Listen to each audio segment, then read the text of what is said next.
আজকে আমার দিদি বাড়ির সবাইকে টেস্টি টেস্টি পালং শাকের পরোটা বানিয়ে খাইয়েছিল। তো ভাবলাম তোমাদের সঙ্গেও রেসিপিটা শেয়ার করি। তো এখানে পালং শাকটাকে ভালো করে ভাপিয়ে নিয়ে পালং শাকটা ঠান্ডা হওয়ার পর ওটার মধ্যে আদা আর রসুন দিয়ে বেটে নেওয়া হয়েছে। আর এখানে ও ইউজ করছে আটার মধ্যে পরিমাণ মতো লবণ আর সাদা তেল দিয়ে ভালো করে ময়ান দিয়ে নিতে হবে। তো এটার পর ওই পেস্টটাকে আটাটার মধ্যে ঢেলে দিতে হবে।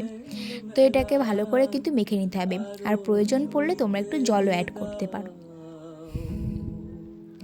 তো আটাটা আমাদের ভালো করে মাখা হয়ে গেছে। তো এখানে গোল গোল করে ছোট্ট ছোট্ট সুন্দর লেচি করে এটাকে বেলা হবে। বেলতে হবে কিন্তু আটার সাহায্যে, তেল দিলে চলবে না। তো এখানে বেলা হয়ে গেছে। তো এদিকে কড়াই বসিয়ে দিয়ে কড়াইটা গরম হওয়ার পর ওই পরোটাটা কড়াইতে একটু সেঁকে নিতে হবে। এপিট ওপিট সেঁকে নেওয়ার পর 1 চামচ মতো সাদা তেল অ্যাড করতে হবে। তো সাদা তেল দিয়ে ভালো করে পরোটা যেমনভাবে ভাজতে হয় সেই রকমভাবে ভেজে নিলেই রেডি হয়ে যাবে আমাদের পালং শাকের পরোটা। তো এটা তোমরা চাইলে ধনেপাতার চাটনি বানিয়ে খেতে পারো। তো খেতে খুব টেস্টি হয়েছিল। তো থ্যাংকস ফর ওয়াচিং গাইজ। ভালো লাগলে like, comment, share and subscribe করে দেবে। দেখা হচ্ছে নেক্সট কোনো মিনি ব্লগে। Bye bye.